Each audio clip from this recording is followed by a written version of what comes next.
misalkan lu beres, ngapain lu ceritain ke orang gitu loh. Iya, kadang-kadang gini, ya memang gimana ya, tapi ada orang yang memang sukanya nggak tahu kalau dibilang nakut-nakutin, bukan kali, dia cuma memberikan persepsi dia yang pada saat itu sangat takut sama market gitu, sangat khawatir menurut hitungan dia pasarnya akan kayak gini, tapi ya nggak selalu tepat juga. Ada saatnya marketnya juga udah rebound, kan mungkin kalau teman-teman yang di sini tuh udah tahu deh katanya, kalau IE kalau ngundang narsum tuh berimbang, jadi ada yang bullish, ada yang bearish. Jadi ya ntar tinggal sisa teman-teman yang udah belajar ini mutusin sendiri mereka lebih condong kemana. Kalau merasa bearish ya mungkin pada saat itu mereka lebih jualan atau lebih santai gitu.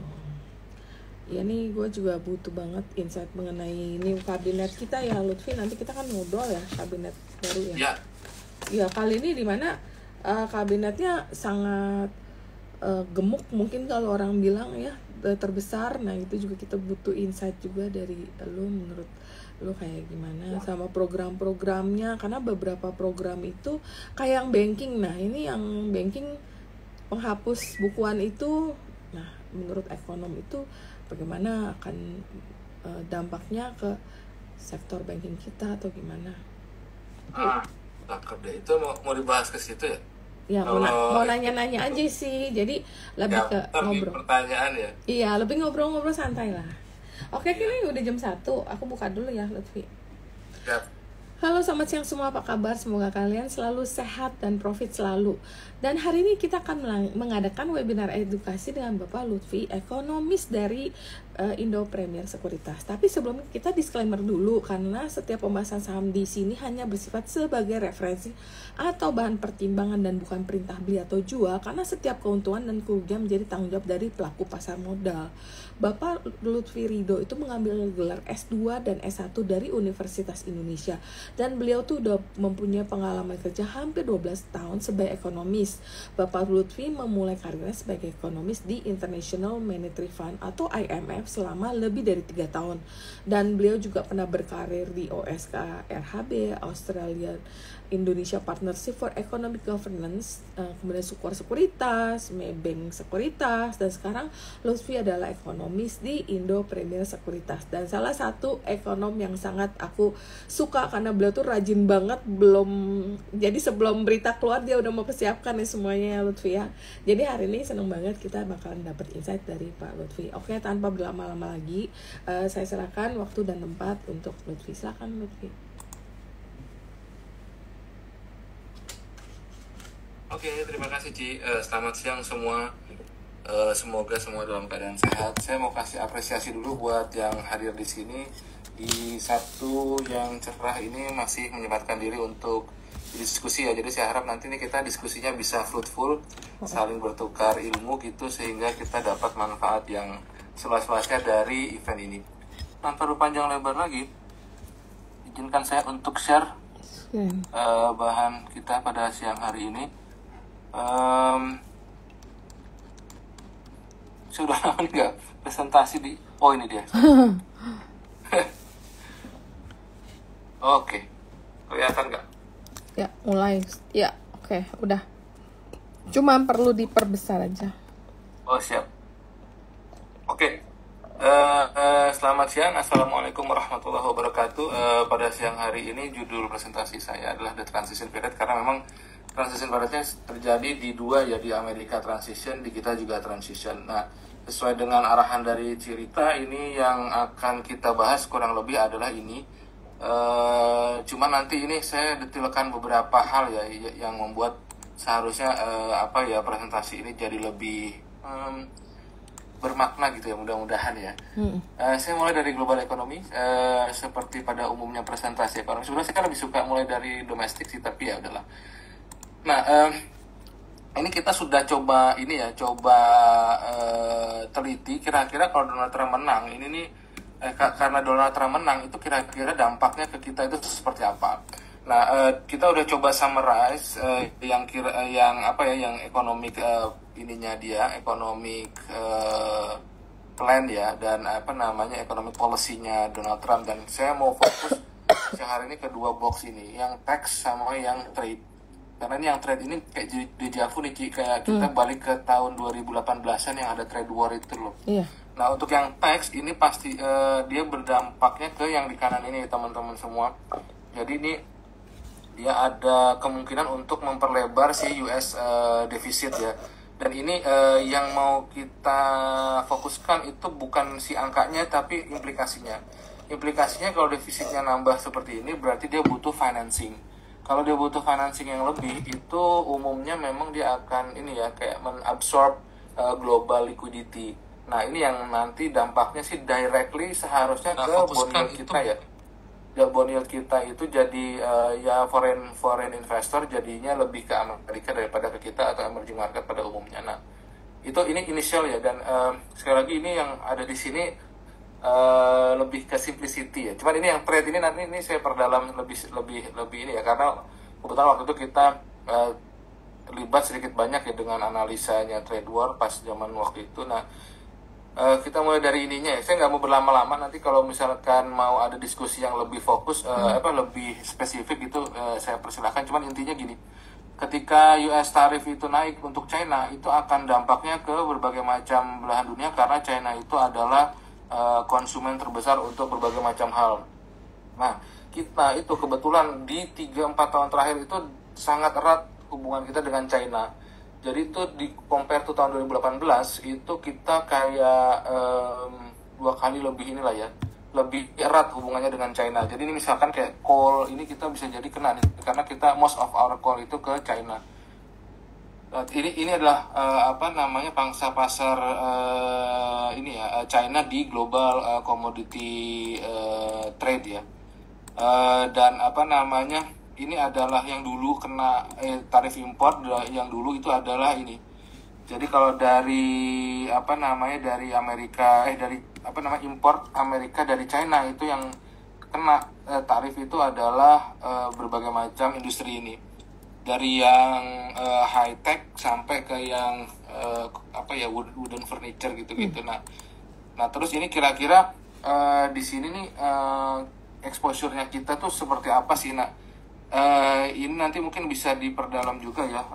Ini mungkin agak sedikit kurang bagus ya. Ntar kalau misalkan ini saya bisa edit dulu. Nah cuma intinya adalah kita itu nggak begitu terdampak secara langsung. Cuma nanti salurannya itu dari China.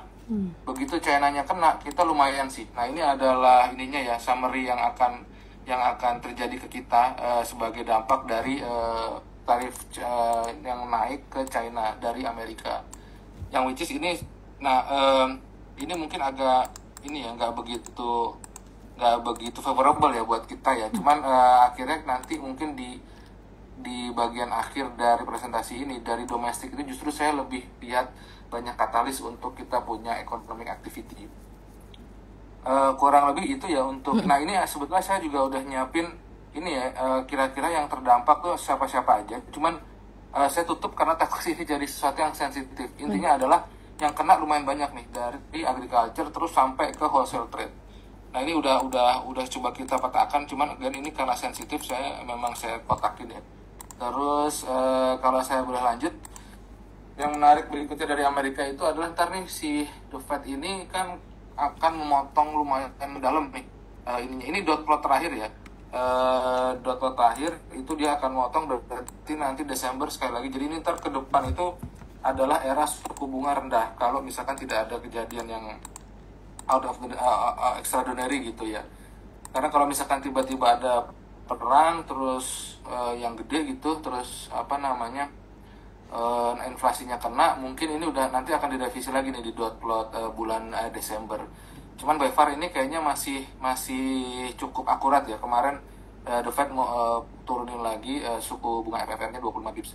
Ini kalau misalkan ada yang bilang ini adalah mau recession, hard landing, menurut saya sih enggak. Kalau kita lihat dari indikator makronya, US economy ini cukup robust sih kalau menurut saya.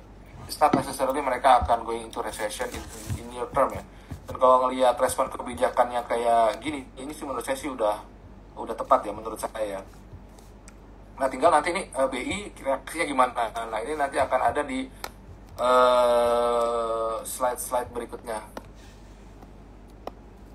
Oke, saya lanjut aja. Ini intinya cuma ini aja. Kalau misalkan nanti si geopolitikalnya gonjang-ganjing lagi, ini nanti si fix sama ini biasanya nanti impact-nya itu ke rupiahin.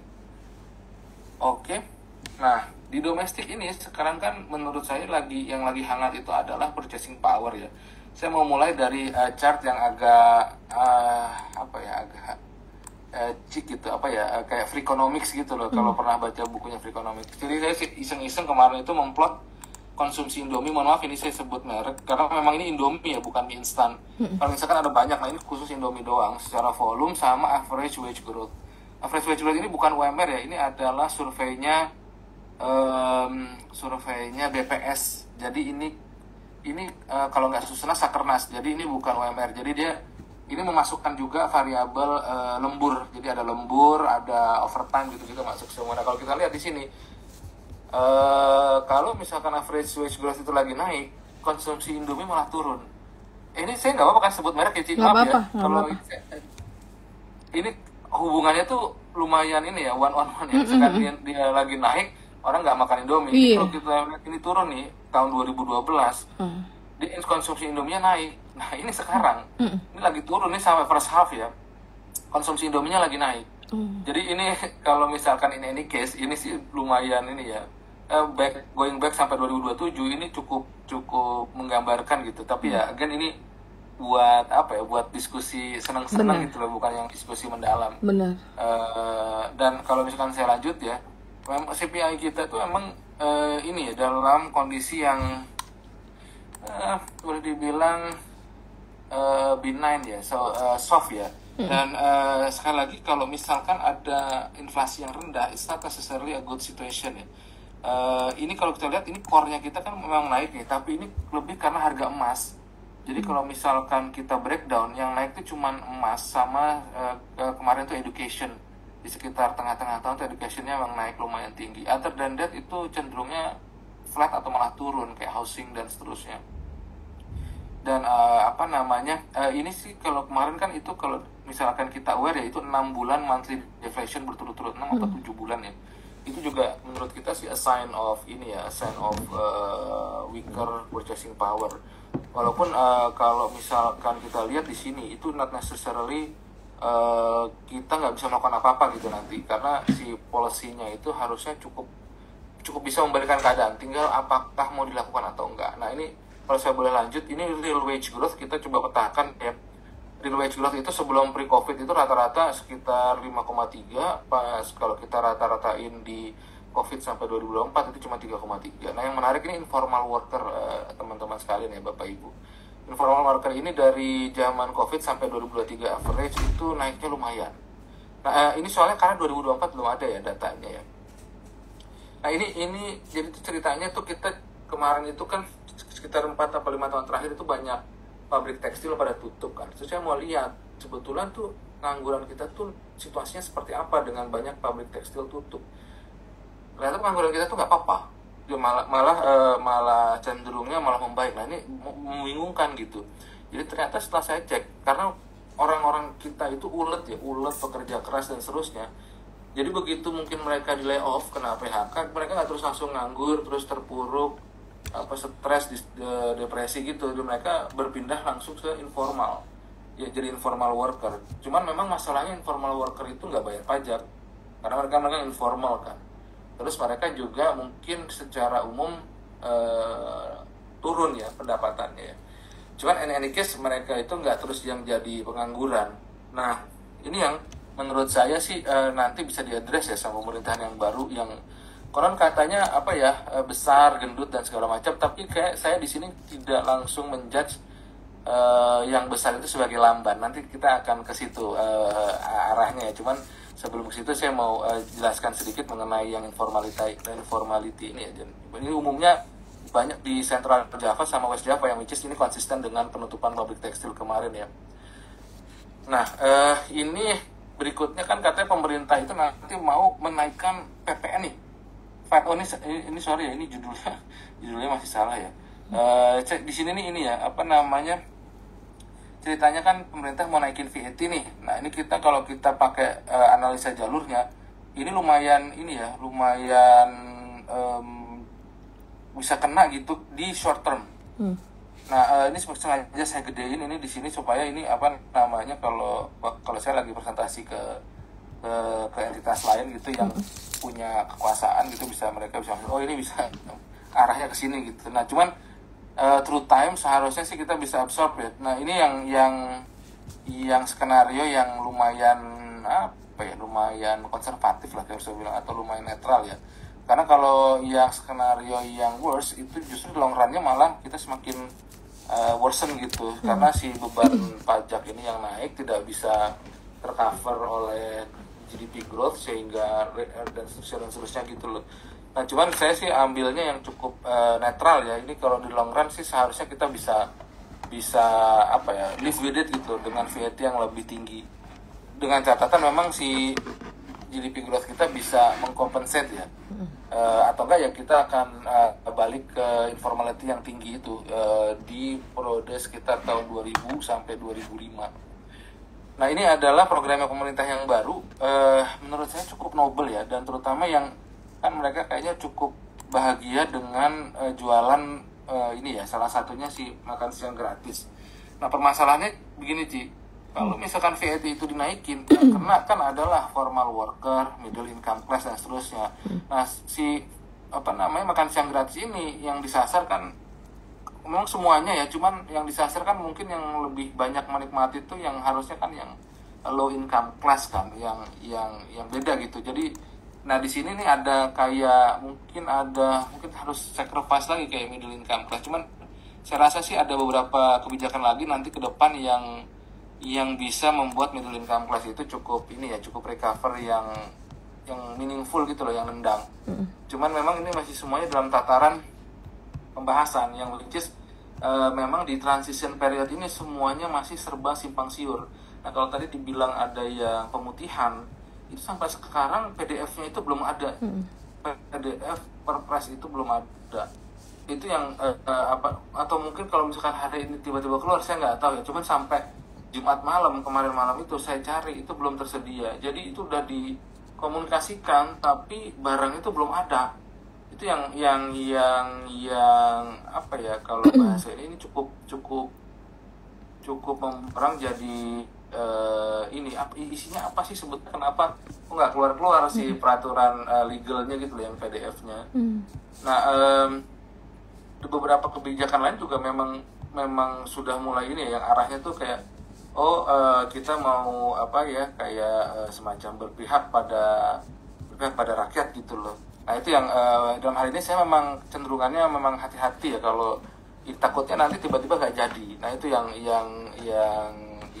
kita coba hindari ya, kalau misalkan tiba-tiba udah pengen ini itu udah dampaknya udah kemana-mana terus ternyata nggak jadi. Nah pertanyaan pertama, apakah pemerintah itu punya duit untuk mengeksekusi berbagai macam program ini kan? Ini saya ambil yang 100 hari ini ya, khususnya 100 hari. Yang 2025 bisa juga teman, nanti mungkin kalau misalnya ada yang bertanya bisa kita diskusinya ditanya jawab ya.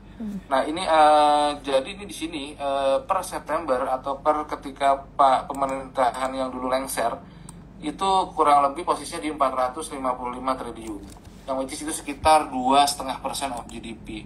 Ini besar sekali ya. Kalau kita tarik ke belakang, itu tuh yang disisain buat ketika pemerintah berganti itu cuma sekitar 50 triliun ish. Nah kalau saya bilang sih ini ya, kasih sayang bapak terhadap anaknya. Jadi kalau misalkan mau dieksekusi program-program yang tadi itu dengan cepat gitu, duitnya insya Allah menurut saya sih ada. Tinggal mau atau enggak, sama capable atau enggak. Nah untuk yang tahun ini aja itu sebetulnya fiscal space-nya masih ample sekali. Jadi sampai bulan September itu masih baru kepake 1,5% of GDP dari yang targetnya sekitar tahun ini kan 2,7 kan udah dilebarin, jadi sekitar masih ada 1,7% lagi kalau misalkan mau cari financing gitu atau utangan. Nah jadi secara uang itu menurut saya sih ada ya, tinggal apakah secara capability dan capacity itu bisa. Nah ini adalah struktur pemerintahan kita yang baru, yang ini penafsiran kita ya. Yang biru-biru ini adalah yang coordinating minister yang punya apa ya koordinasi di bawahnya itu ada menteri-menterinya gitu. Nah, yang di kanan ini adalah menteri yang nggak ada koordinatornya. Jadi saya kebawahin karena kalau kita jembrengin ke kanan jadinya kecil banget. Nah, di sini yang menarik adalah Minister of Finance ini. Di tadinya kan Minister of Finance itu ada di bawah koordinasinya ekonomi ya, Kementerian koordinasi Pak Erlangga itu Kemenko Ekon, Kementerian Koordinasi Perekonomian, koordinator perekonomian, something like that. Coordinating Minister of Economy nih Pak Erlangga. Nah, sekarang dia ada di luar. Nah, ini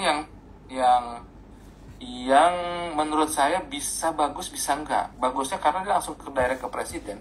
Jadi dia bisa lebih cepat gitu loh. Jadi kayak nih Bu Sri Mulyani tolong belanja ini gitu.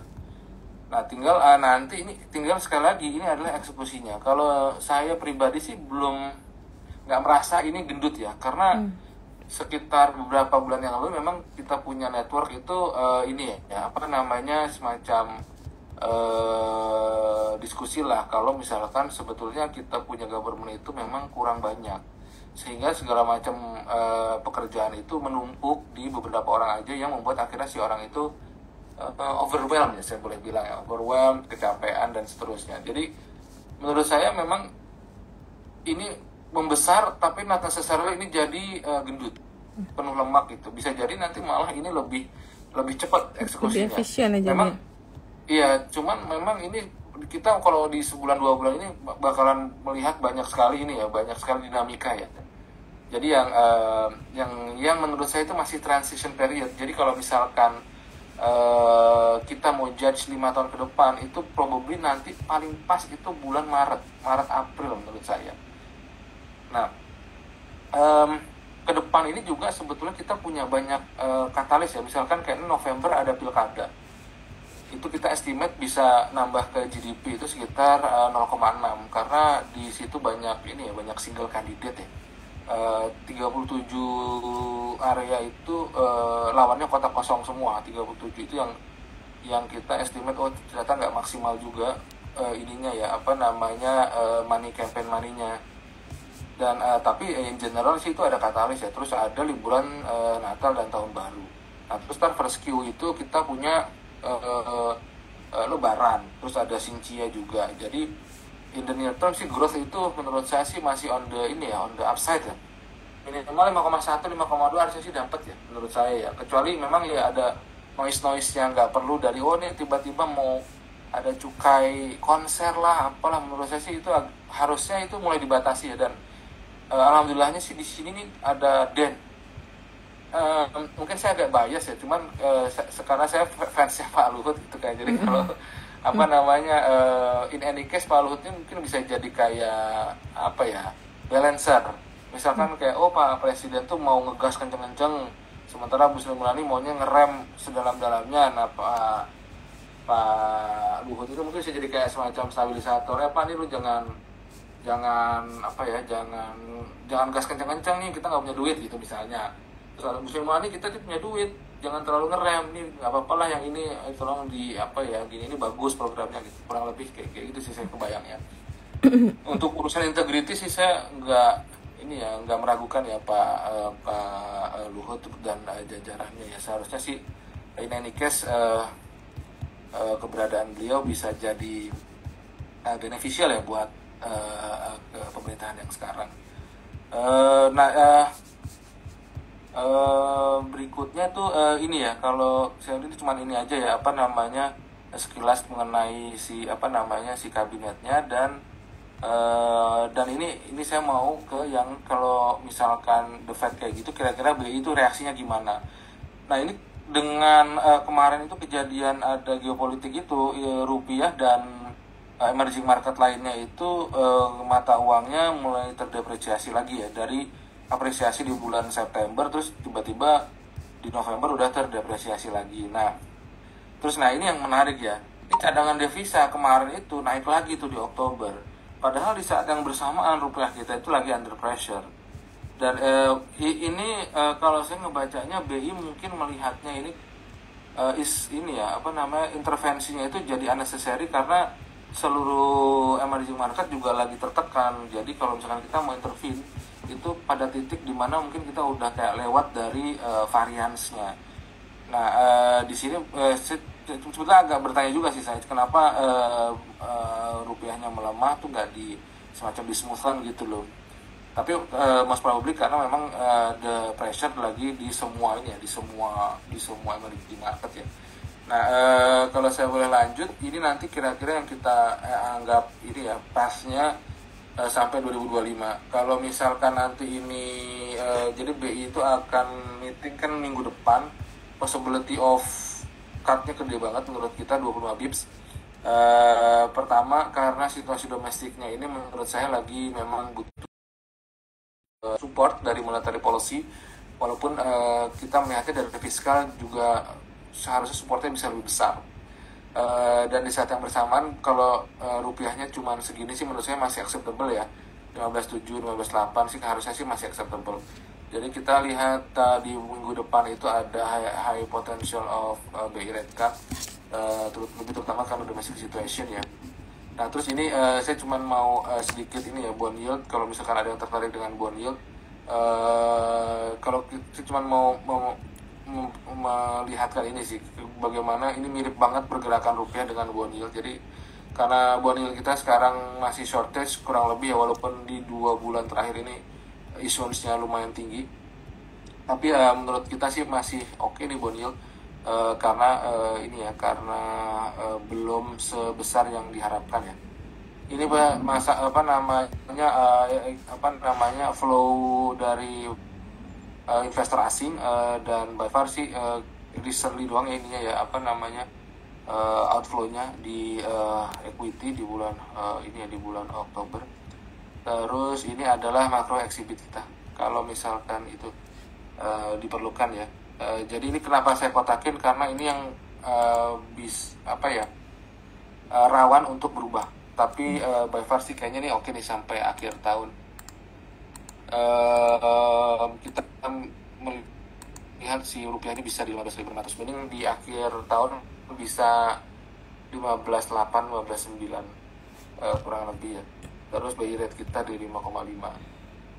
Terus kita punya base skenario untuk growth itu di 5,04. Nah kita cukup optimis di tahun depan ya. Tahun depan itu seharusnya kalau misalkan si kabinet yang baru bekerja semua secara bersama-sama dengan bagus gitu, seharusnya sih growth-nya lebih bagus ya. Dan kita melihat ini tahun depan ini cukup cerah untuk investasi ya, seharusnya karena low interest rate environment sih, sama udah nggak political year lagi. On that front itu seharusnya umumnya ini ya, umumnya kekuasaan itu pasti ada saya boleh bilang ya, kubu-kubuan gitu.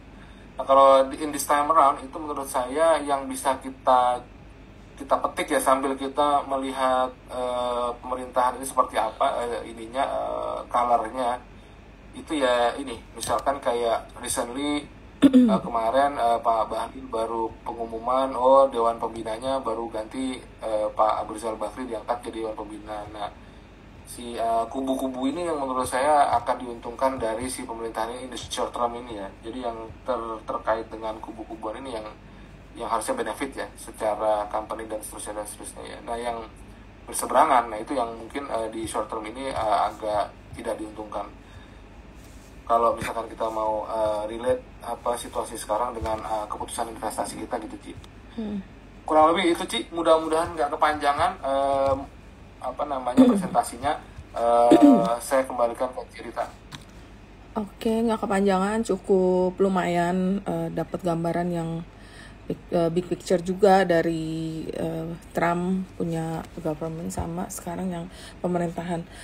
Mungkin kita mau nanya yang tadi ya.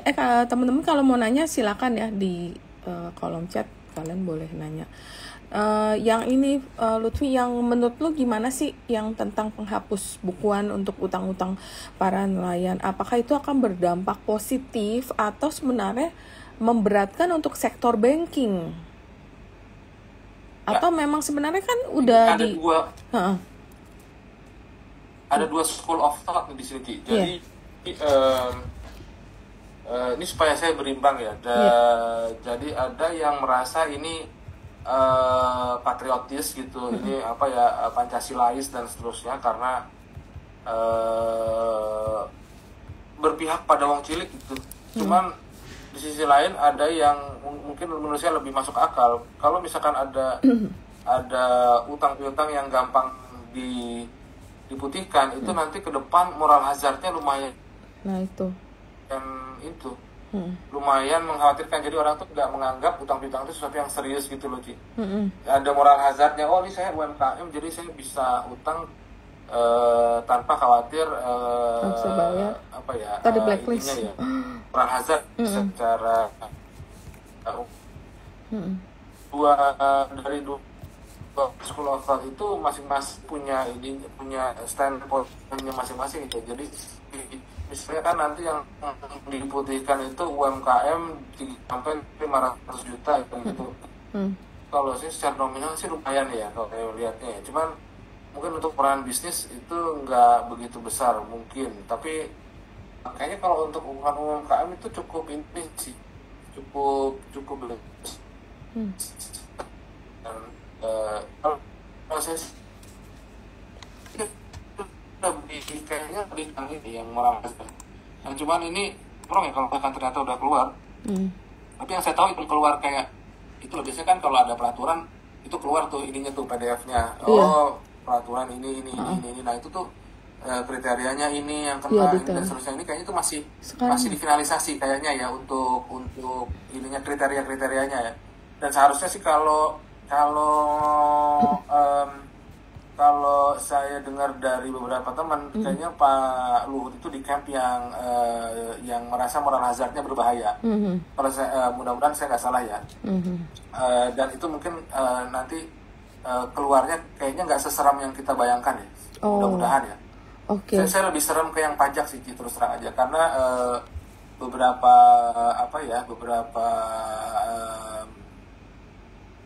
kenalan kita itu udah mulai ini. Misalkan kayak saya punya kenalan jualan baju nih, dia itu udah 5 tahun pakai yang 0,5% of omset pajaknya.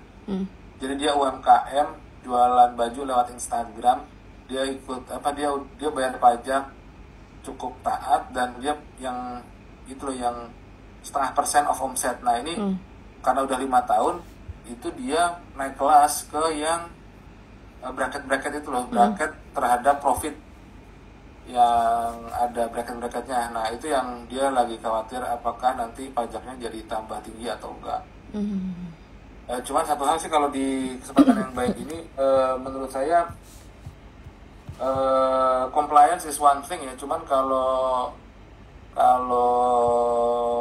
kenaikannya itu apa ya, nggak gradual gitu, orang sih pasti marah ya. Maksudnya kayak ibaratnya adanya di elus-elus terus tadi jadi dicubit gitu kan, orang pasti teriak. Nah di situ yang mungkin perlu kebijaksanaan ya harusnya ya.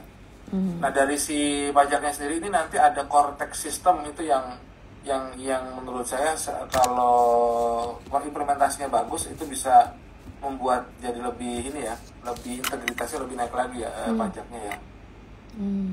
Dan yang saya dengar itu kan ini nanti ada beberapa ini sih yang mau diimplementasikan, misalnya kayak minuman berpemanis, terus apa tuh namanya, cukai minuman berpemanis, terus apalagi ya, VAT, sama yang kayaknya memberatkan sih itu sama ini pembatasan BBM itu kalau misalnya dilakukan. BBM-nya nanti mau jadi BLT langsung kan.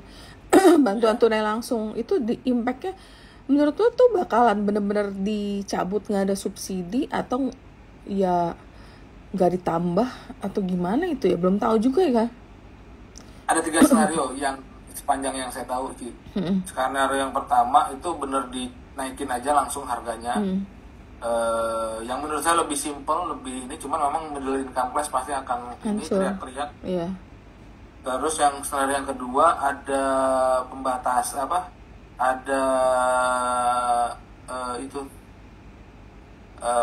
dibolehkan khusus untuk nelayan, terus petani, terus mobil sampai berapa cc gitu misalnya. Mobil yang dipakai buat niaga. Iya. Kalau mobil plat kuning udah pasti nggak bakalan kena gitu. Cuman yang akan kena pembatasan itu mobil di atas berapa cc gitu. Nah, terus yang terakhir ya itu apa namanya mobil yang apa namanya yang Kendaraan umum. nggak kena. Jadi yang terakhir itu yang lebih pembatasannya itu benar-benar cuman buat yang mobil mewah gitu kalau nggak salah. Ya. Itu Iya ada sih. 3 skenario itu terkeluarnya sih seharusnya lebih masuk akal ya. Mudah-mudahan. Tapi kalau kayak gitu apa nggak ngeberatin ya kalau misalnya nggak ada subsidi ya, kan otomatis semua barang kan sangat berpengaruh dengan harga BBM. Dan BLT itu aku nggak yakin juga tuh bisa bener-bener tepat sasaran tuh, karena kan kayak contoh yang kemarin tuh kayak pembagian beras ya waktu COVID ya, itu ada beberapa kenalan aku tuh sebenarnya orang berada itu aja dapet loh. Berarti kan kayak datanya kurang akurat ya, jadi mana yang pantas dapat, nama yang belum dapat itu kayak database-nya itu belum kuat untuk kitanya gitu loh. Jadi Ya sih memang itu dengan populasi kayak kita ini memang mungkin itu tantangannya sendiri ya. Dan sekarang itu namanya ada DTKS sih, data terpadu Kementerian Sosial. Nah si DTKS ini baru diintroduce awal tahun ini kalau nggak salah. Yang itu seharusnya ya, kalau sekali lagi ini tinggal faktor manusianya ya, si ininya sendiri itu udah bagus gitu loh, tinggal nanti updatingnya itu tinggal manusianya itu yang beritikat baik atau enggak. Nah memang kan si BLT bansos gitu-gitu tuh memang selalu ada kebocoran ya. Dan angka yang acceptable itu kalau nggak salah 10 atau 20% gitu. Jadi dari berapa juta yang dapat 10% itu error, misalkan tidak tepat sasaran, bocor gitu, itu masih acceptable. Jadi kalau misalkan tiba-tiba ada teman yang cerita ya orang kaya dapat beras bersubsidi, ya mohon bantuannya dikembalikan atau dikasih ke orang lain yang lebih membutuhkan gitu. Iya, sama dia sih langsung disalurkan kembali sih ke orang-orang yang memerlukan gitu. Cuman ya bingung juga gitu, dia juga surprise gitu soalnya kok bisa dapet nih. Oke, terus aku juga mau nanya nih mengenai yang kemarin sempat heboh, yaitu Danantara. Itu kayak udah batal ya? Batal ya? Enggak, belum, ditunda. Oh, I see. Ditunda. Itu sengaja saya nggak masuknya sebenarnya karena masih wacana. Pertama saya sendiri masih bingung itu jadinya kayak gimana. Itu jelimet kompleks betul itu. Dan untuk pertanyaannya boleh saya ini dulu nggak? Boleh saya kick dulu nggak? Kalau kita ketemu saya bisa jelasin lebih lanjut gitu. Cuman at the meantime, saya sendiri masih bingung itu moodnya jadi seperti apa. Takut saya salah ngomong. Benar. Ya memang itu sangat membingungkan, dan itu sebenarnya menjadi banyak pertanyaan juga nih dari teman-teman investor nih kayak gini nanti, soalnya kebetulan mereka banyak pegang saham BUMN. Nah itu apakah terdampak apa enggak? Nah memang ini belum langsung dijalankan, kelihatannya masih lama ya. Yang saya tahu sih ntar yang ngurusin itu cukup kredibel kok, Pak Mulyaman kalau nggak salah ya. Di Badan Pengelola Investasi Pemerintah, something like that kalau nggak salah namanya. Oh oke. Nah terus lu punya view on ini nggak, program 3 juta rumah itu kayak gitu, kira-kira positif atau gimana tuh kira-kira? Ini menarik ya. Jadi gini,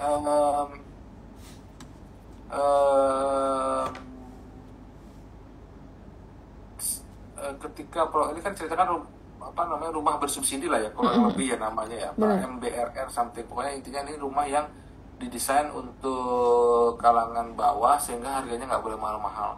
Kalau kurang lebih kan kalau nggak salah dia 200 juta kalau nggak salah harganya ya. Nah dengan profile budget yang kayak gitu, rumahnya itu emang nggak bisa di tempat yang strategis. Dia yang saya tahu di Bekasi sini itu ada lumayan pelosok lah, di Bekasi aja dia mereka masuknya pelosok.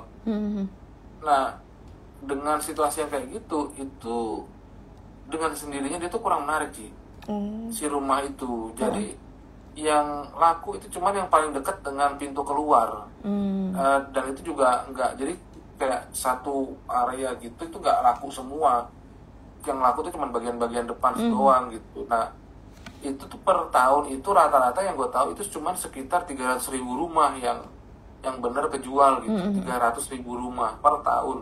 Nah ini kalau dia bikin 3 juta rumah per tahun, berarti kan itu 300 dikali 10. Iya. Nah mudah-mudahan sih pemilihan tempatnya lebih masuk akal ya daripada yang sudah-sudah ya. Terlalu jauh ya. Cuman kalau misalkan secara umum sih itu ya at the very least dia sih seharusnya menaikkan demand untuk kayak barang bangunan dan seterusnya. Cuman kalau kita lihat dari apakah itu akan fully absorb gitu-gitu, nah mungkin itu harus dievaluasi kali ya secara tempat, secara peruntukannya, karena di tempat itu juga orang tuh nggak ada kayak lapangan pekerjaan gitu. Jadi beberapa itu yang saya tahu itu lebih milih di daerah agak kumuh gitu, tapi lebih ke pusat kota gitu, yang banyak ininya, yang banyak transportasinya lebih kerjaannya gitu. Walaupun pekerjaannya ya paling tukang parkir kah, apa tuh namanya tuh, jualan pinggir jalan dan seterusnya. Nah yang saya takutkan justru nanti itu ini sih sebetulnya kayak di China gitu loh. Kalau misalkan pernah baca mengenai Ghost City, nah takutnya jadi kayak gitu tapi dalam versi yang lebih mini gitu kan. Jadi tuh saya pernah baca kemarin tuh sempat bikin replikanya Paris semenara Eiffel ya, dan itu kosong, nggak ada orang di situ. Nah saya khawatir bakal jadi kayak gitu. Cuman ya anyways, ketika dia dibangun itu meningkatkan demand sih memang. Cuman nanti ya mungkin itu we'll see aja gitu kali ya. Kita bangun dulu nanti kayak apa kita lihat belakangan gitu. Mungkin kalau dia bangun di pinggir tapi di sana ada aktivitas ekonomi, mungkin sih bisa beda ya. Tapi kalau dibangun tapi jauh dari aktivitas ekonomi, mereka mau dagang juga nggak ada yang beli, mau ngapain juga susah ya, nanti bisa nggak ditinggalin sih. Ya seharusnya dia tuh bangun yang di antara dua kota gede gitu loh. Jadi itu dia kayak misalkan antara mana sama mana, itu nanti kalau di tengahnya ada yang masih rural gitu, dia bangun di situ tuh dia bisa jadi kayak penghubung seharusnya, yang dalam bayangan saya. Jangan dia tuh yang mentok gitu loh, kayak buntu gitu loh. Pojokan banget ya. Nah ya kan itu ini 3 juta rumah ini sih agak karena dari big fan of it gitu, karena terlalu besar menurut saya. Benar. Tapi ya we'll see. Kita tunggu aja lebih detailnya dan apakah ini akan ada detail lebih lanjut kayak gimana ya, kita tunggu deh. Nah terus ada juga nih yang menarik nih, kalau Pak Prabowo kan katanya mau swasembada energi. Nah kalau kayak gitu gimana sih Lutfi, swasembada energi ini dalam bentuk energi terbarukan atau memang yang lain ya? Nah ini pertanyaan menarik ya. Jadi ini kali ini saya mungkin menjawabnya bisa lebih pede ya, karena di pas pidato inaugurasinya Pak Prabowo, dia cukup lantang bilang bahwa energi ini nggak bisa main-main dan subsidi itu harus tepat sasaran. Nah ini yang menarik, karena kalau misalkan benar dia berani hapus subsidi energi ya, minimal subsidi BBM gitu, listriknya nggak apa-apa lah misalnya, itu lumayan loh Ci. Kita alokasi buat tahun depan itu sekitar 300-an, 290 something ya, kurang lebih 300 untuk subsidi BBM. 300 triliun itu lumayan loh, bisa buat program makan siang gratis gitu misalnya, untuk sekitar berapa ya, 20 juta anak lah kurang lebih ya. 120 juta anak kurang lebih. Nah kalau benar dia mau kayak gitu, itu bagus sih. Nah swasembada ini di sini itu terkait dengan ini, kalau saya menafsirkannya ya, lifting minyak yang makin lama makin turun dan jauh di bawah kebutuhan nasional kita. Jadi kalau misalkan kita itu butuhnya tuh waktu itu tuh berapa ya, saya lupa angka pastinya, cuman kenapa kita defisit perdagangan dan CAD itu, ini salah satunya kan karena kita nggak bisa fulfill our own demand untuk energi. Nah di situ dia arahnya kayaknya mau banyak eksplorasi dan eksploitasi ladang minyak dan gas ya. Kalau yang saya ini ya. Nah itu ada beberapa yang masih nganggur sih. Beberapa yang dinasionalisasi kemarin itu loh, yang I'm aware itu ada yang kayak di Mahakam gitu-gitu yang baru diambil dari Chevron, dari Exxon, terutama yang ada juga yang di area Sumatera itu katanya sih belum berproduksi secara optimal ya. Nah itu mungkin yang mau dia sasar ya. Termasuk juga ini clean energy itu juga ini katanya dia mau arahnya ke situ tuh. Iya kan? Clean energy, jadi carbon trading itu mau dibuka lagi. Lumayan loh carbon trading. Pernah dengar cuttingan Mentaya nggak? Enggak. Apaan tuh? Nah, itu lumayan tuh. Dia jadi jualannya karbon. Dalam setahun net profit 2 triliun. Tadinya nggak ada revenue malah, tapi tiba-tiba net profit 2 triliun. Nah itu yang probably kalau misalkan ada yang tertarik dengan alternatif investment ke renewable energy yang kayak yang carbon credit gini-gini, kayaknya cukup menjanjikan. Itu salah satunya juga karena itu requirement dari Eropa. Jadi kita harus serius sama clean energy. Nah cuman itu nanti berarti kan kalau kayak gitu harus ada yang di-sacrifice. Nah ini call-nya gimana sih? Kemarin tuh saya sempat diskusi, cuman belum ada bold kesimpulan yang bold gitu. Cuman yang saya dengar yang program yang royalti, itu gimana? Batubara mau diturunin, terus MIP batubara itu sih kayaknya masih ongoing sih yang saya masih ya. On ya. Soalnya kan udah ganti pemerintahan. Lah ya, kayaknya masih dibahas. Apalagi ini ya ada pengusaha batubara yang ada di kubunya pemerintahan sekarang kan, jadi saya rasa sih kayak that idea not yet dead gitu loh, masih ada, cuman nggak tahu kapan diputuskannya. Iya sih, emang banyak banget nih yang nanya-nanya nih, ini gimana kok nggak ada kelanjutannya. Aku bilang kayaknya mungkin karena ganti pemerintahan, walaupun ini menterinya kita tahu itu sebagian besar dari masih berkelanjutan dari pemerintahan yang lama, cuman mungkin karena masih baru, belum benar-benar kerja kali ya, masih berbenah ya, karena baru dilantik ya, jadi mungkin kita perlu waktu untuk mendengarkan lagi kelanjutannya. Tapi kalau lihat begini berarti masih ongoing ya? Yang saya tahu sih masih ongoing ya, cuman nanti terus tiba-tiba ongoing terus berhenti atau ongoing terus rilis, nah itu yang apa ya?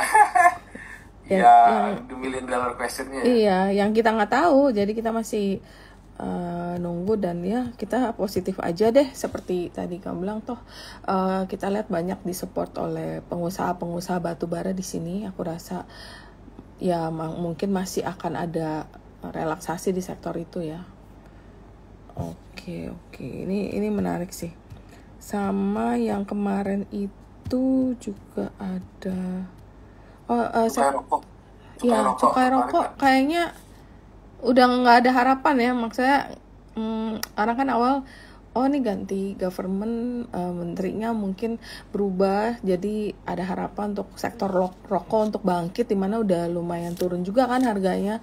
Cuman karena ibu masih menjabat, mungkin masih kencang untuk cukai rokoknya itu untuk tetap digas ya gak? Kan 0%. 0% ya?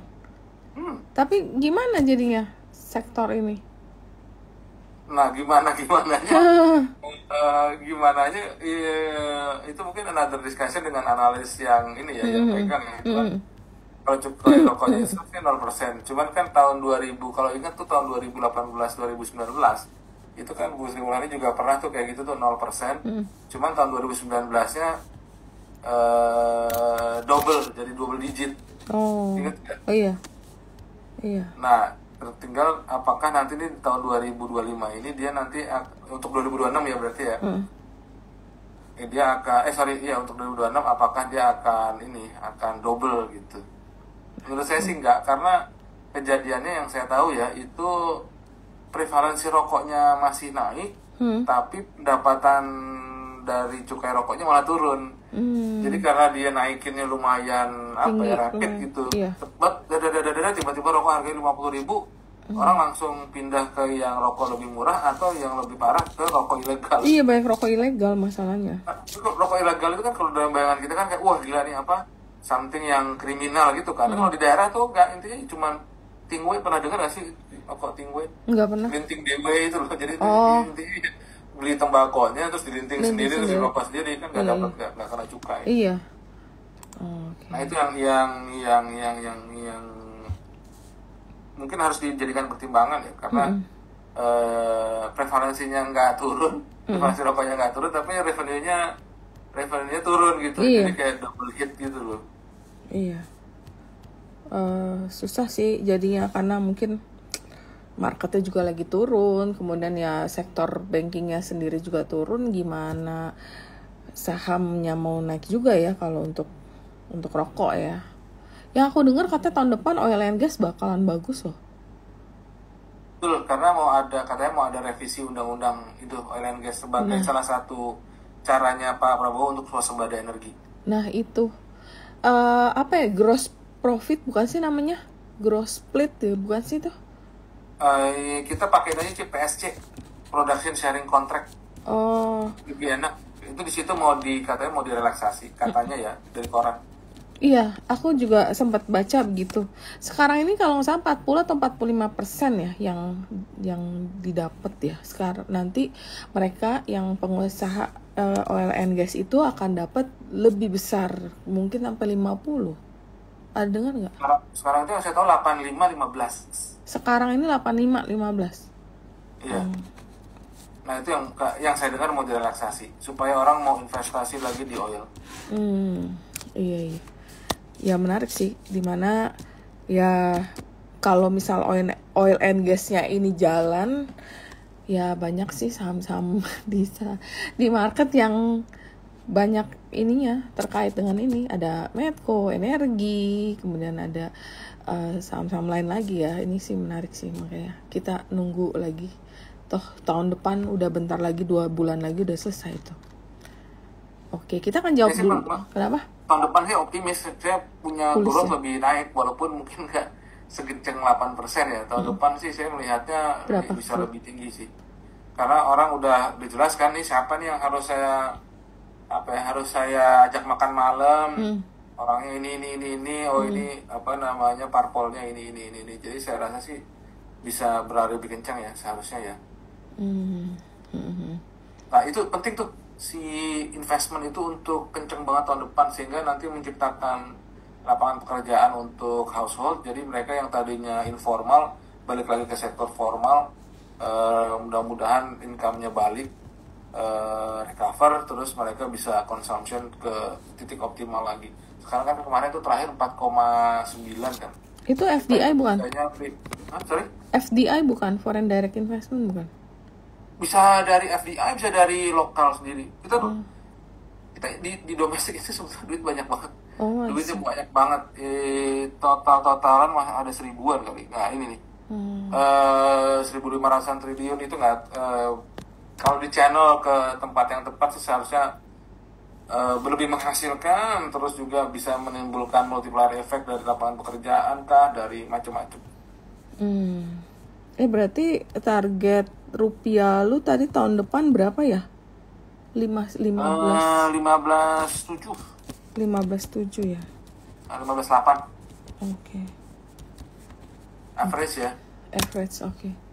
GDP growth-nya berarti sekitar 5,37 ya kalau yang kita ambil. Kalau ambil base deh berarti ya 52 ya, naik dikit doang. Nah ini ntar drivernya investment dari dalam negeri gue put lumayan sih, terus sama dari FDI. Nah FDI-nya itu by far sih memang nggak dari China lagi ya.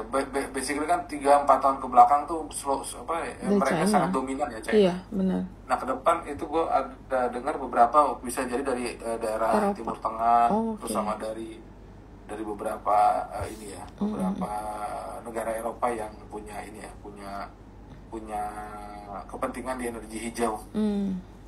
Oke, kita akan jawab pertanyaan ya dari teman-teman di sini ya. Ada yang nanya nih, mau tanya bagaimana dampak besarnya dampak besarannya terhadap sektor banking di domestik atas terpilihnya Trump. Mungkin maksudnya gini, kalau Trump kepilih, dia kan make American great again. Jadi Amerikanya bagus, dana asing kan balik ke sono. Lu punya view pribadi nggak kira-kira apakah ini masih akan terjadi outflow? Jadi karena banking yang banyak dipegang asingnya banking, ya pasti yang dijualin itu doang.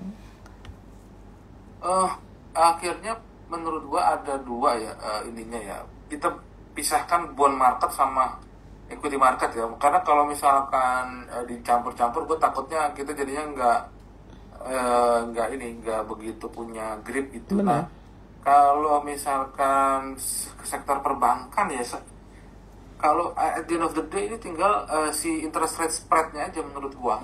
Kalau misalkan kita bisa tawarkan spread yang lebih bagus, yang kompetitif gitu daripada negara lain, kita menurut saya sih nggak begitu ada resiko orang pada keluar ya.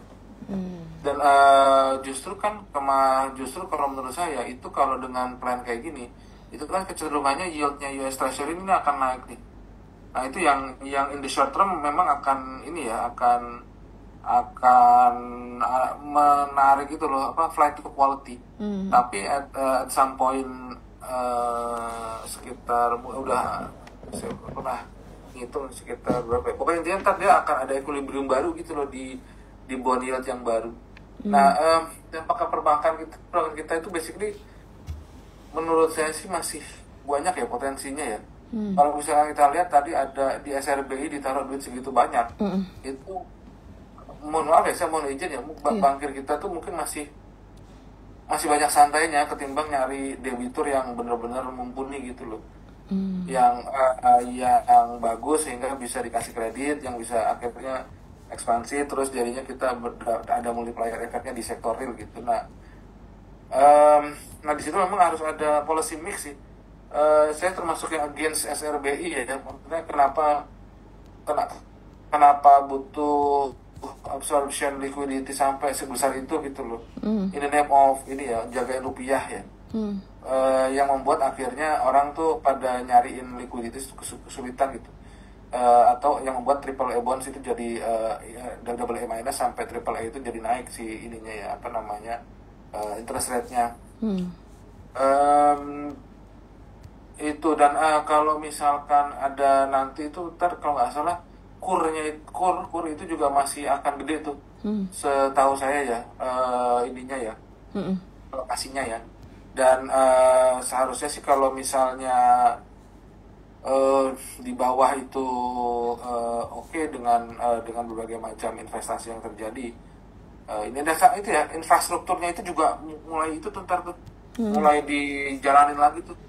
Lumayan gede-gede itu ntar tuh infrastruktur pada mau bikin jalan, dan seterusnya itu. Nah sama yang IKN sih, pada tertarik IKN nggak sih? Itu lanjut nggak sih jadinya? Lanjut terbatas.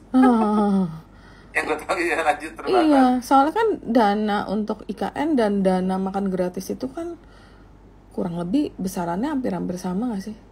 Jadi mesti kayak pilih either one. Harusnya sih nggak pilih ya. Kalau misalkan mau dijalanin sih menurut saya masih ada. Masih bisa. Tinggal jadi gini.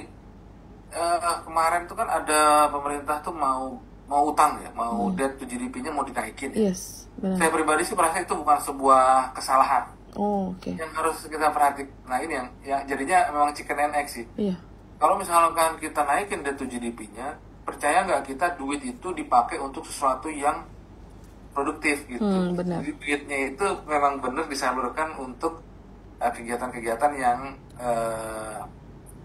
memiliki nilai tambah gitu, instead of integrity problem gitu. Mudah-mudahan bahasanya nggak membingungkan ya. Daripada saya kan agak, kalau straightforward agak ini nih, iya, benar. Agak nggak enak lah, iya. Agak takut ya, tiba-tiba ada yang dengar. Nah intinya penambahan utang itu istilah di sampingnya. Nah kalau misalkan kita lihat kemarin tuh bolak-balik selalu ada utang kita nggak bakalan bisa dibayar, utang sampai 7.000 triliun.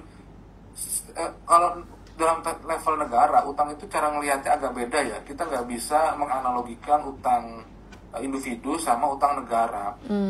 Saya selalu pakai contoh kalau misalkan ada 2 buah desa gitu yang terpisah sama lembah, terus pemerintah bikin jembatan di atasnya. Nah, nilai ekonominya jembatan itu jauh lebih gede daripada nilai si jembatan itu sendiri, karena dengan adanya jembatan itu ada pertukaran, ada trade, ada macam-macam. Bisa juga sih kalau kita orang yang pesimis, ntar bisa jadi ada ini nih perang antara 2 desa, ya bisa juga. Cuman kan kita kan nggak ngelihatnya nggak selalu pesimis gitu kan. Kita juga ada positifnya. Misalnya ada yang satu dagang singkong, yang satu dagang pisang gitu misalnya. Nah, untuk negara itu juga kayak gitu. Kalau misalkan saya boleh ini ya, kita punya nominal GDP growth itu sekarang 20.000. Nah, kalau misalkan kita punya utang itu cuman kayak kemarin itu sekitar 30% of GDP atau 40-an mungkin ya kemarin yang ada utang COVID itu segala macam, it's okay. Kalau kita bandingkan dengan negara lain masih kecil. Jadi saya pikir kalau memang mau dibuka itu si debt to GDP-nya itu dinaikin, it's okay. Menurut saya sih masih bagus. Nah, cuma tinggal ya kita harus ini aja ya. Kita percaya peruntukan utangnya itu untuk sesuatu yang positif lah ya. Yang positif. Oke. Positif, berdaya saing dan tidak di korupsi gitu ya. Iya. Tidak ada kebocoran. Mudah-mudahan nggak terdengar utopis, tapi ya tapi ya itu kan itu dibuka 8% bisa. Cuman memang kita utangnya bisa, hitungan saya terakhir itu secara kasar bisa sekitar 55 sampai 60% of GDP. Ini oke menurut saya kalau misalkan memang untuk bikin jembatan sebanyak-banyaknya gitu misalnya, atau bikin bendungan gitu sebanyak-banyaknya yang ini ya yang amdalnya udah kejadian ya. I think it's okay lah ya. Acceptable gitu. Oke. Terus nih juga ada yang nanya nih, bagaimana cara pemerintah membayar obligasi masa COVID yang jatuh tempo di masa mendatang? Di lain pihak ada pembangunan IKN sama pemberian makan gratis. Akan di refinance, Ci. Jadi ntar tahun depan itu yang jatuh tempo tuh sekitar 400 apa 500 gitu. Somewhere in that region ininya angkanya, dan itu akan langsung di refinance. Nah, nanti itu BI sebagai pemegang bond COVID tadinya nggak tradable jadi tradable. Jadi BI masih bisa memakai itu untuk berbagai macam, bisa jadi SRBI, bisa jadi RR Sun, bisa jadi yang lainnya. Oke. Terus ada yang nanya juga, Pak Lutfi, menurut pandangan Bapak tentang harga oil dan coal di tahun depan terkait efek kemenangan Trump. Nah, ini si Trump itu nih, dia itu konon itu tidak suka perang. Oh iya, benar. Di sekitar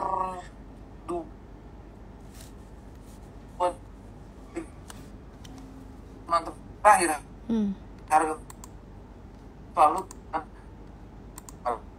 Jadi kalau misal Trump itu nggak suka perang, sih di eranya McLaren gitu, nggak perlu umumnya ya. Itu kayak misalnya untuk CPO kalau lagi naik, bisa jadi naik harganya, atau kalau misalnya tapi si the structural itself, the demand itself sama di supporting environmentnya itu, kalau Trump nggak suka perang, komoditi sih seharusnya arahnya itu normalization atau cenderung turun. Dan ini view-nya dari World Bank sama dari IMF. Untuk kuantitatifnya itu kalau nggak salah, kalau IMF tahun depan itu global general commodity price itu minus 0,4 apa 0,4%, low single digit. Oke. Terus apakah pemerintah ke depan masih concern terhadap pembangunan infrastruktur?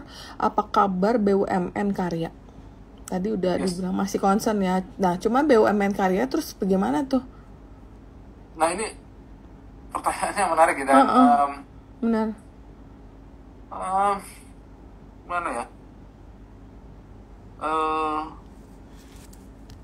Saya tampung dulu aja deh, Ci. Kita ngobrolin sambil minum kopi apa gitu. Iya, benar deh. Ya, BUMN karya mungkin utangnya Udah kok, udah akan dilakukan sesuatu, cuman saya nggak enak kalau ngomong di sini. ya too early lah, mungkin terlalu awal, jadi kita masih nunggu berita resmi dulu, biar berita resmi turun baru kita bisa diskusi lagi soal itu ya. Salah satunya ntar pakai si Danantara itu. Oh, nah itu. Salah satunya. Terus Big Bang kenapa asing net sell terus ya? Karena mungkin ada pengaruh nggak sih asing net sell itu gara-gara yang pemutihan itu? Yang saya tahu ya, saya dulu pernah di IMF ya, jadi pemutihan utang itu sesuatu yang sangat haram. Haram kalau ada yang istilahnya. Kalau misalkan mau ada restrukturisasi, mau ada grace period itu silahkan, tapi jangan sampai ada pemutihan. Nah itu ntar mudah-mudahan sih nggak jadi ya, mudah-mudahan. Karena maksudnya kalau ternyata nggak jadi pemutihan, cuman grace period sampai setahun gitu misalkan, it's okay. Asal jangan diputihin. Kalau diputihin itu bisa ngerusak tatanan, kalau yang saya tahu, yang saya pelajari ya.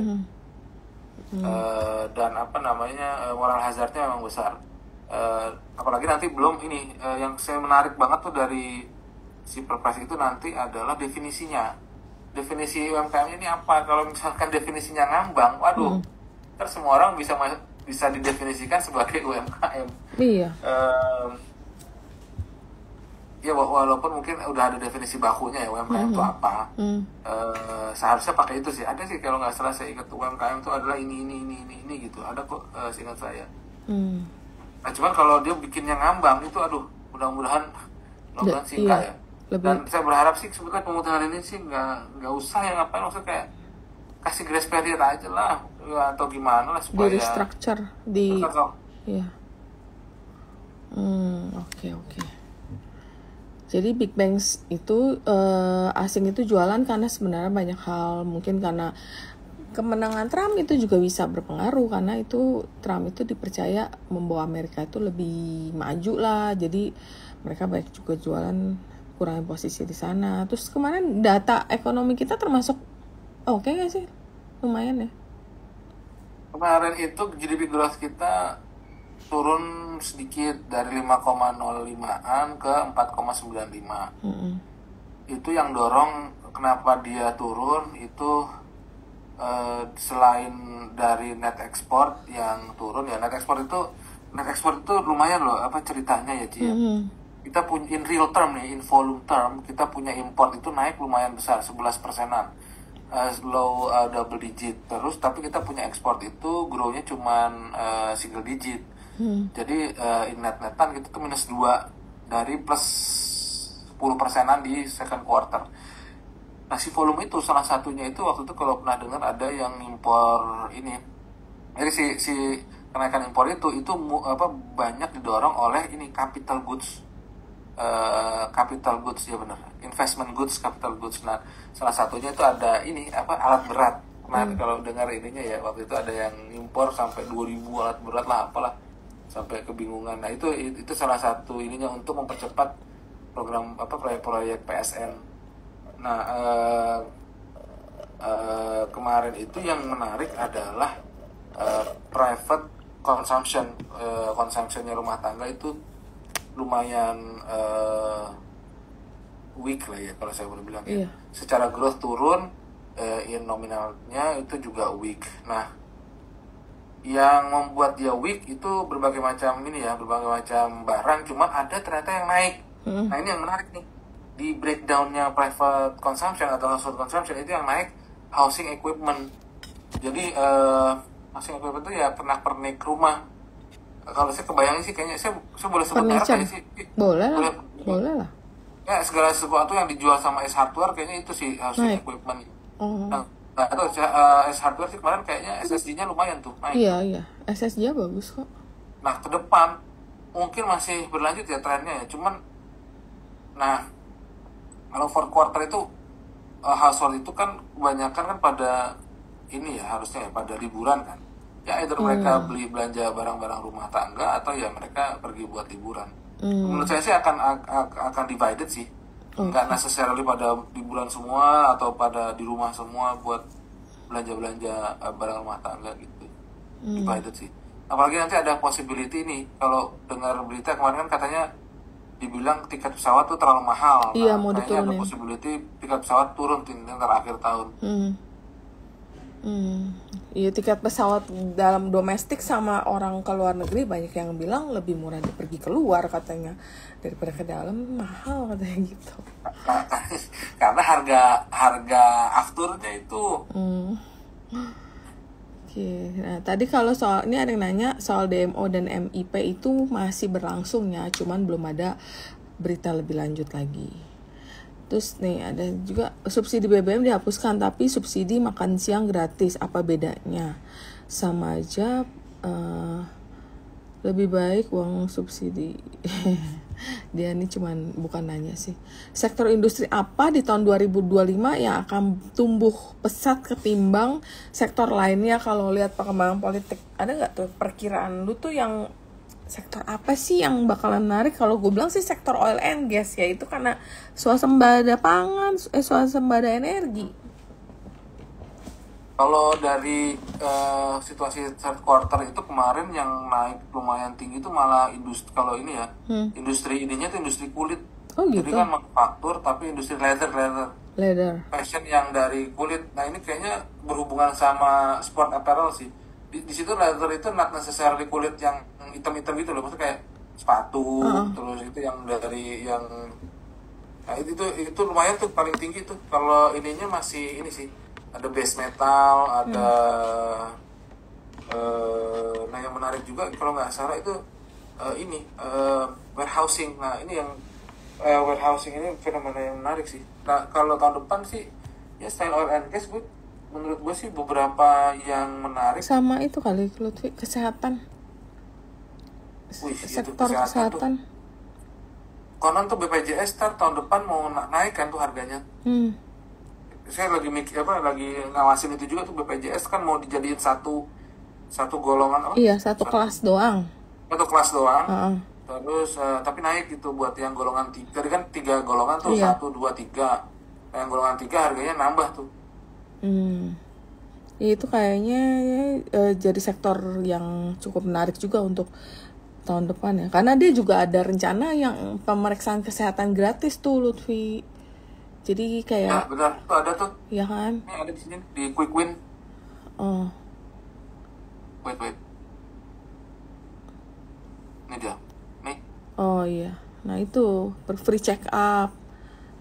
Jadi ya blood test segala macam. Nah itu mungkin sektor yang kesehatan ini mungkin dapat additional income. Tapi ini belum tahu sih kira-kira free check up itu di rumah sakit pemerintah atau dia ke swasta gitu. Yang apa misalnya dikasih Prodia ada kerjasama atau apa, belum tahu sih, belum dapat detail juga ya. Belum ada detailnya. Ya mungkin sama sektor properti tahun depan mungkin nggak sih kalau kita akan bermain di suku bunga rendah. Properti tapi mungkin yang di luar CBD, yang di luar ini ya. Gue dengar itu harga apartemen turun loh Ci sekarang Ci. Berarti apartemen yang ini ya, yang premium. Yang sampai 10 M. Iya. Di mana nggak ada. Puyeng sih karena terutama ininya ya, kalau misalkan atau orang kalau beli apartemen harga 10 M itu KPA nggak sih Ci? Ada yang KPA, ada ya, ada juga yang mungkin ya. Banknya tuh bahaya tuh banknya, karena kan lu nilai rumah, nilai aset lu turun gitu kan. Tapi aku rasa nggak banyak lah, cuman ada lah pasti, tapi gue rasa nggak banyak sih. Nah kalau properti sih seharusnya ininya mau lanjut tuh, karena si stimulusnya yang free itu free pajak ya, free PPN. Sama aku rasa properti industrial estate. Kalau memang Lutfi bilang akan positif untuk investasi, mungkin itu dari investasi dalam negeri dan luar negeri, ya mereka butuh lahan baru untuk proyek, untuk pabrik segala macam ya. Mungkin yang industri ya, lahan industri ya, kayak SSIA itu kan juga BYD-nya udah masuk, tapi ada denger kan mau nambah lagi yang kayak gitu-gitulah ya. Ya, terutama juga ada itu food estate. Nah, itu food estate tuh lumayan tuh. Food estate itu yang saya baca itu ada 4 mau dibikin tahun depan. Food estate itu kayak industrial estate tapi nanti tenannya itu ini pertanian atau perkebunan. Enggak. Sawit nggak boleh. Pertanian utamanya atau segala sesuatu yang berhubungan dengan pertanian. Perikanan juga boleh kalau nggak salah. Itu di daerah misalnya di kota besar kayak Jakarta gitu juga ada ntar. Ada. Ada. Food estate tuh yang ada dan jadi proyek percontohan tuh di tempatnya Palu tuh di Toba. Yang kemarin di salah satu tokoh nasional itu ada di Papua.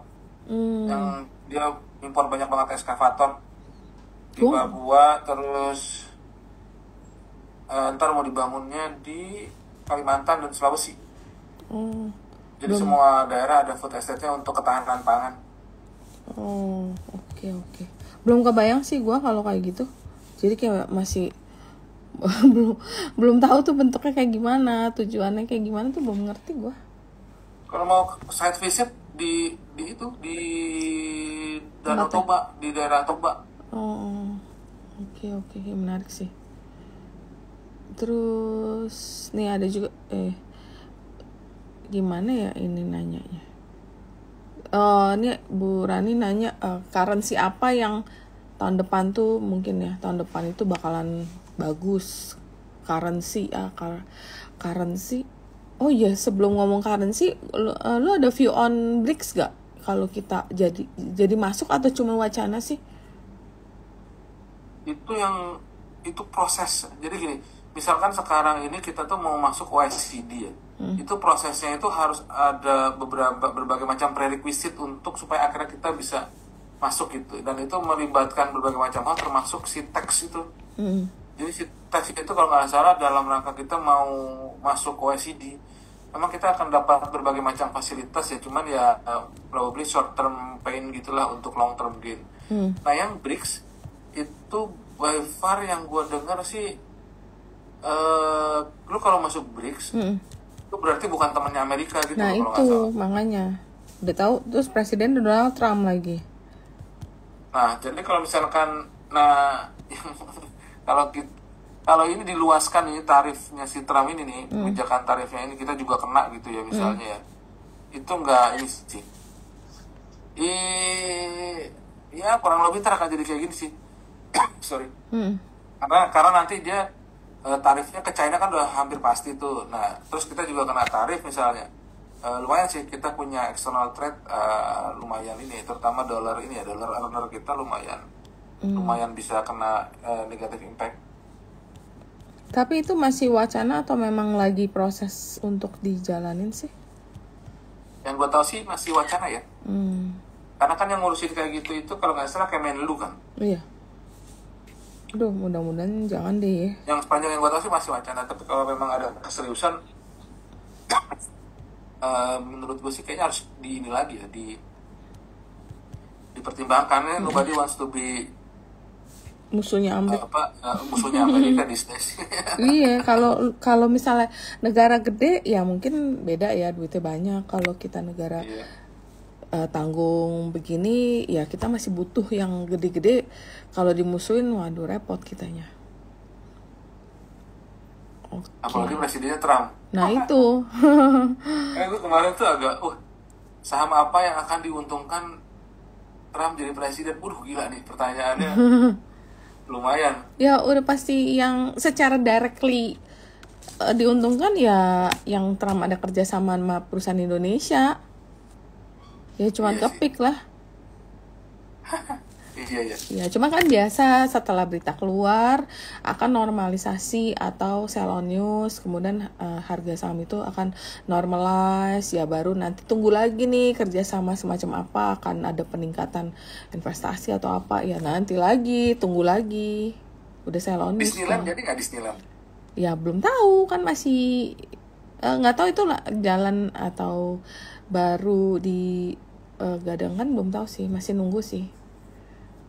Tapi waktu itu kalau nggak salah tiket masuknya 8 juta. Siapa yang masuk? Gila, 8 juta. Berapa kali UMR? 2 bulan setengah ya? 1 bulan setengah ya kalau Ya berarti yang masuk bisa kalangan terbatas aja, kalangan Iya. tertentu, kalangan tertentu. Tapi ya ngapain deh Disneyland di sini, Ya sekalian siapa tuh aja. malas bikin paspor. Yang mampu masuk 8 juta per satu orang loh. Kalau di satu keluarga 4 udah berapa? Lumayan 32 banget. Iya, lumayan banget sih. buat mainan saham nggak seberapa ya. Ya buat main saham, kalau beli saham misalnya beli saham BRI disimpan, ya nanti kan masih bisa dapat dividen, masih ada potensi capital gain nanti. Kalau ini kan udah pasti hilang. Oke. Terus ini ada juga nanya, semenjak menjelang pemilu US dan sampai terpilihnya Trump, US Treasury 2 tahun dan 10 tahun itu kan semula turun mendekati 3% setelah cut rate 50%, 50 basis point, tiba-tiba menguat terus nih sampai 4,3%. Ini juga diikuti dengan DXY yang turun setelah cut rate pertama mendekati 100. Sekarang udah balik lagi ke 104 something. Pergerakan angka-angka UST dan DXY itu kembali menguat seperti tidak mencerminkan cut rate sama sekali. Sedangkan goldnya itu menguat dari 1900 di Q3 dan sekarang tuh udah 2600 sampai 27. Biasa gold akan menguat ketika UST dan DXY itu melemah. Jadi memang selalu berlawanan arah kan. Tapi ini ketiga instrumen itu bergerak menguat nih semuanya. Kira-kira ini kenapa nih? Ya, dari yang USD dulu ya. Jadi tuh secara umum yang gue pahamin, ketika lu menerbitkan obligasi di saat lu BU butuh uang atau butuh pendanaan ya, itu memang lu nggak bisa afford suku bunga yang suku bunga yang rendah.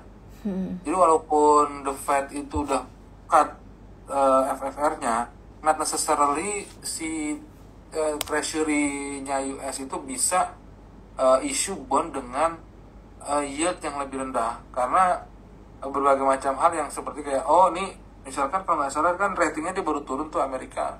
Nah terus dia seberapa butuh dia duit untuk ininya ya, untuk menutupi fiskal defisitnya. Nah kemarin itu kalau nggak salah dia mau sekitar sampai hampir 800 billion dolar itu kalau nggak salah. Si Yellen yang ngomong ya, dia butuh 800 billion sampai akhir tahun, apakah akhir tahun depan, kalau nggak salah sih akhir tahun ini, dan dia udah raise beberapa. Nah itu yang membuat akhirnya si yieldnya itu nggak bisa turun walaupun FFR-nya turun. Nah agak beda dengan kita itu agak sombong karena uangnya masih banyak. Sebenarnya bukan uangnya banyak ya, lebih karena kayak kita selected spending lah, sekitar 2 tahun terakhir ini benar-benar selected spending, sehingga jadinya kita punya SAL itu gede banget. Masih SAL tadi ya, nah ini dia nih, SAL-nya tinggi banget. Ini juga ini ya, kalau kita jembrengin terus sampai tahun 2000 ya, itu kita basically SAL itu cuma sampai sekitar 300-an, baru sekarang ini aja nih bisa sampai 830 dan seterusnya. Nah kalau DXY itu DXY gue tadi mana ya? Ini di sini.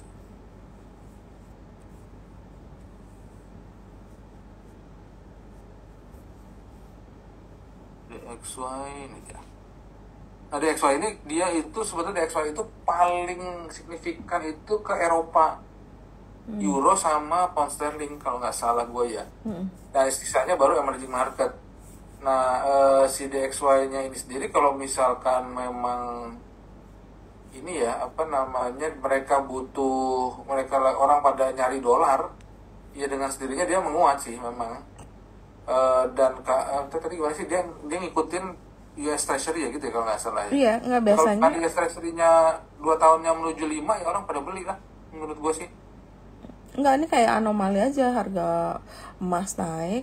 Biasa kan kebalik tuh, kayak yang satu naik satu turun. Nih kali ini kok bareng gitu arahnya. Yang gue tahu ini karena central bank pada beliin sih, terutama central banknya China beli emas. Iya. Nah karena mereka mulai unwin itu sih, karena katanya tuh mereka nggak untuk some certain yield itu mereka cannot afford that. Mereka harus ada berapa gitu minimalnya. Jadi mereka mulai buang tuh si US Treasury-nya. Nah in return untuk menjaga ininya central banknya punya ini ya, punya apa ya namanya ya, buku gitu, balance sheet, dia beliin emas. Dan ini kejadian juga di beberapa negara lain. Sehingga si demand emas sekarang lumayan tinggi. Nah, hedge fund itu konon tuh juga mempengaruhi tuh harga emas dulu. Sekarang itu hedge fund itu, kalau ya gue kemarin baca itu katanya mereka udah mulai meninggalkan dolar. Tapi gue tahu si hedge fund itu kenapa waktu itu harga emas turun, mereka nggak doyan emas, mereka doyannya dolar. Nah, sekarang dengan kayak gini, central banknya nyari emas, sementara other types of investor nyari dolar karena buat ke Amerika. Itulah dua-duanya naik. Emang hubungan antar variabel itu this time around memang banyak yang ini sih, decoupling ya. Iya. Benar-benar decoupling sih. Yield kita juga termasuk yang decoupling tuh. Yield kita surprisingly very strong. Walaupun ini, dan ini nanti nggak tahu ya, kalau misalkan BI rate-nya turun bulan depan, probably mungkin bisa lebih turun lagi tuh yield kita. Berarti Desember ya kita BI rate kita akan turun? Minggu depan. Menurut gue sih turun minggu depan. Minggu depan menurut tuh view-nya akan turun nih? Menurut gue turun. Kalau lihat dari situasi domestik sama rupiah yang ya walaupun, kecuali nanti misalkan hari Senin tiba-tiba rupiahnya 16.000 nggak jadi turun. Oke. Tapi berarti menurut tuh bulan ini akan menjadi penurunan suku bunga terakhir, atau dia akan ikut the Fed? The Fed kan diperkirakan kan Desember ada cut another rate lagi ya? Masih ada. Menurut gua turun. Indo turun lagi nanti, ikut lagi. Turun. Menurut gua ya. Oke. Turun 25. Jadi 5,5 akhir tahun gua. Ya kalau gitu bagus buat stock market sih sebenarnya kalau kayak gitu. Makanya tahun depan itu gue cukup bullish karena katalisnya banyak. Mudah-mudahan aja terjawab tuh bullishnya. Lu selalu bullish, cuman tahun depan lebih bullish lagi. Bullish, ya? Iya, which is good lah. Orang yang positif itu lebih oke lah daripada yang kurang positif ya, karena kita bisa terbawa nih gitu ya. Oke, terus seandainya ada juga yang nanya mengenai akuisisi bank. Konsolidasi sektor perbankan tuh ada nggak sih? Bank mini? Boleh gue tampung dulu nggak? Oke. Boleh. Itu early sih. Karena satu ganti government, jadi mungkin ganti kebijakan juga ya. Jadi mungkin ini nanti ya kita jawabnya. Nah, ini mungkin menjadi pertanyaan terakhir sebelum aku masuk ke technical session. Kakak mau tanya mengenai program pemerintah terkait pengenjotan terhadap sektor properti untuk pemerintah sekarang, tapi saham BTN turun. Apakah kemungkinan bank tersebut akan menguat? Ya BTN itu turun karena dia ngikut sektoralnya bankingnya lagi digebukin, ya pasti wajar banget itu akan turun. Kalau sektor, iya, tapi ini kebetulan aku juga mau nanya ya, kalau misalnya yang tadi sektor banking itu, properti itu, apakah akan terdampak ke BTN nggak sih? Yang kayak relaksasi sama bangun 3 juta rumah itu? Sangat. Jadi positif. Cuman, kita punya house view ya untuk ini, dan probably kalau lu berhasil ngundang bos gua, iya tuh mau banget, bisa lebih dalam. Mau banget sih. Ya mudah-mudahan lah someday. Harus pakai cicu ai. Nah, kalau enggak kayaknya sih susah. Iya benar. Iya pernah. Dia pernah hadir waktu itu dampingin PCA. Cuman ya udah itu kita belum pernah pitching lagi, mungkin nanti deh. Tapi aku pengen banget, soalnya memang iPod ini salah satu sekuritas yang banyak atau ya risetnya itu salah satu yang bagus, makanya tuh banyak local fund yang pakai kan. Kalau risetnya nggak kuat, nggak mungkin fund itu akan pakai. Termasuk untuk BTN kita punya house view, dan gue nggak etis kalau gue yang ngomong. Benar, not in your position untuk share. Iya. Oke. Ya udah, aku masuk ke sesi technical ya. Siap. Lu masih di Maybank nggak sih, Ci? Masih lah. Mau kemana lagi? Oke, makasih, Ci. Iya, thank you. Gue izin share screen. Gue stop share ya? Iya. Oke, bentar. Ini kenapa bentuknya begini sih? Oke. slideshow. Ini penting banget untuk melihat technical minggu depan. Oke, sekali lagi disclaimer seperti biasa untuk ini technical. Nah, IHSG kalau misalnya dia bullish skenario, untungnya kemarin IHSG kita ditolong oleh saham-saham PAPP yang sudah memberikan berita yang cukup positif untuk brand dan cuan. Jadi karena brandnya naik, cuannya ikut positif, Petro, Barito semua naik. Jadi ketolong nih, ketahan nih. Makanya indeks berhasil ditutup di 7287 atau plus 43 poin, dimana banking itu masih digebukin gila-gilaan sih, asingnya tuh masih outflow-nya gede. Jadi kalau secara bullish skenario untuk minggu depan IHSG itu membentuk inside bar di sekitar support FR 50% di 7305 dan lower Bollinger Band. Jadi ini udah di Bollinger bawah nih, biasanya mantul.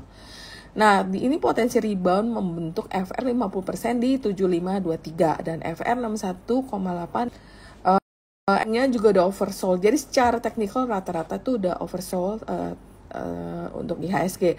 Tapi kalian tetap hati-hati ya, karena memang sektor pemberatnya masih di banking. Tapi apakah nanti bankingnya akan rebound? Nanti kita masih lihat lagi. Tapi untuk IHSG udah mulai ada yang menarik lah. Tapi kalau misalnya bearish nih, ternyata IHSG itu kan break support di 7450. Kalau break 7450, potensi koreksi itu akan menuju target inverted cup with handle itu di 7000. Dan saat ini IHSG itu udah di bawah Tenkan-sen, Kijun-sen, dan Kumon. Ini untuk Ichimoku-nya. Dan kira-kira sektor apa nih yang menarik? Karena kita perlu hati-hati untuk minggu depan, yaitu kita boleh lihat industri IDX Basic yang improving, kemudian yang di leading nih ada IDX Tech, ada Prop, ada Cyclical, Trans Finance ini agak kelihatan mendingan ya. Non-cyclical, industri sama health. Yang weakening ada di energi, kemudian yang lagging ada di infra. Nah, kalau di per detail yang short termnya, daily-nya, yang improving itu ada infra, kemudian yang leading itu ada cyclical, finance, dan industri. Yang weakening ada di tech, non-cyclical, prop, basic, sama energi. Kemudian yang di lagging ada trans dan health. Nah, kalau non-cyclical, kira-kira saham apa nih yang menarik ya? Yang improving ini ada WIM, MLBI, ada HMSP. Tapi yang leading ada MPPA, MLPL, LSIP, TAPG. Ini yang sawit-sawitan ya, kemarin memang cukup menarik. BWPT, ada Ali, Alfamart, Indofood, SIMP, ICBP, MIDI, AISA. Yang ada weakening ada Main, ada Cleo, ada Emyor. Kemudian yang lagi itu ada Hoki, Unilever, Kino, Cepro, ULTJ, TBLA. Nah, untuk yang menarik ya, brand pastinya karena menjadi bintang kemarin yang menyelamatkan indeks. Brand ini kan sideways jangka pendek dengan dalam range 7850 hingga 6000. Dan kenaikan berlanjut akan tes resisten di 7850. Jika brand berhasil break level tersebut, maka brand itu berpotensi lanjut ke harga technical menuju 10.200. Rekomendasi untuk brand adalah buy area bisa kalian lakukan di 7.000 hingga 6650 dengan target 172 dan target kedua adalah 7850, stop lossnya 6500.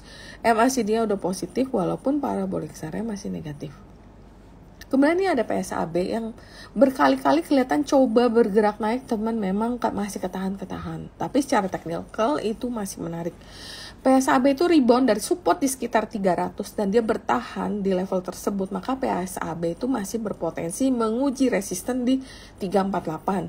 Jika berhasil break di level 348, maka potensi rally lanjutan menuju target 412. Rekomendasi teknikal untuk PSAB adalah buy area bisa dilakukan di 332 hingga 310 dan target 1 adalah 348, target 2 412 dan stop lossnya di 300. Walaupun MACD di sini masih negatif, parabolic juga negatif.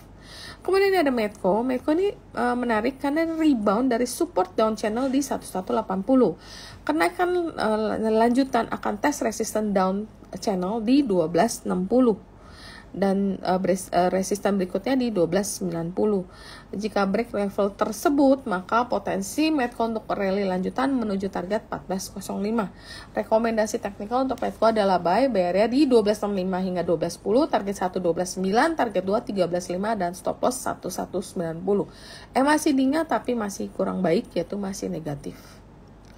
Kemudian ada DSSA koreksi tapi bertahan di low dan di kumon 41300. Dan jika bertahan di level tersebut dan potensi rebound akan menuju resisten di 43600 hingga 45000. Rekomendasi teknikal untuk DSSA adalah buy area bisa lakukan di 42500 hingga 41000.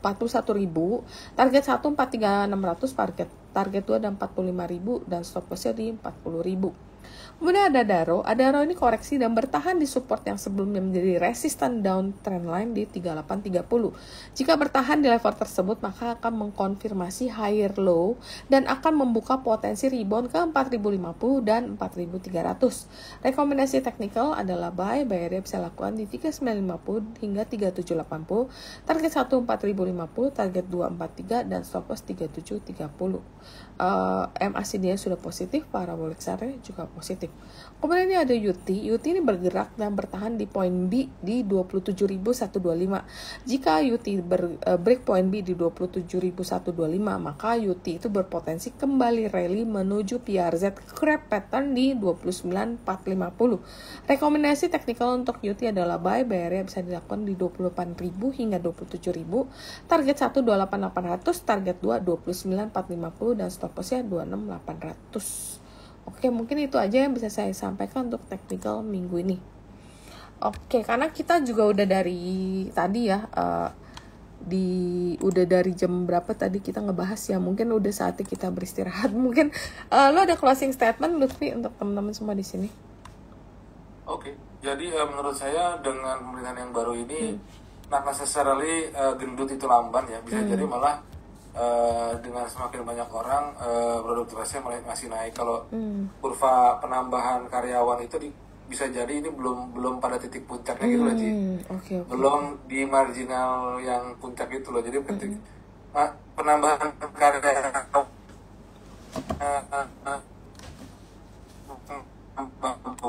tapi justru malah membuat lebih produktif ya.